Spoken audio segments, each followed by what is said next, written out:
And it was such an impacting book that St. Francis, the Roman Catholic saint, St. Francis de Sales, read it, and he fell in love with it, and he would carry it in his back pocket wherever he would go, and he would constantly take it out and quote it to people. This is in the West. Well, eventually, St. Nicodemus of the Holy Mountain, in his work that he did with the Philokalia and printing books and everything, he went and encountered this book, presumably in one of his trips while he was printing work in Italy. And when he was there, he encountered the spiritual combat and absolutely saw the treasure that it offered. And he took it and orthodoxized it. He edited it a slight bit. There were some sections that he left untouched, and there were some sections that he really had to revisit and orthodoxize extensively.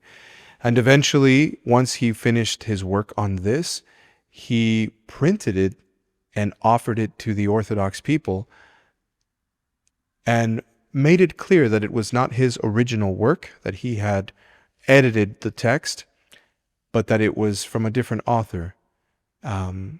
And the people received it with much joy. They saw the treasure that it offered. The Unseen Warfare is the title that he used for it.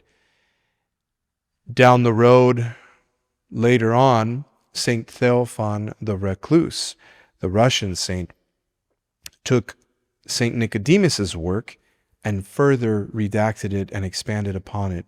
There were some sections too that he left untouched, completely the same, and some sections that he added extensively to it. And that's the more or less, that's the version that we get nowadays in English. That's where the English version comes from the version that Saint Theophan the Recluse took. So really, it's this wonderful book that originated in the West, found its way into the hands of this monastic and spiritual giant, Saint Nicodemus, and then eventually into the hands of another giant in the monastic life, the spiritual life, Saint Theophan, and now it's available for us to read in English. And there are some translations available in Spanish for those that might be interested. The Unseen Warfare for the Orthodox people has become a manual as to how to live the spiritual life and what it means to be called to spiritual perfection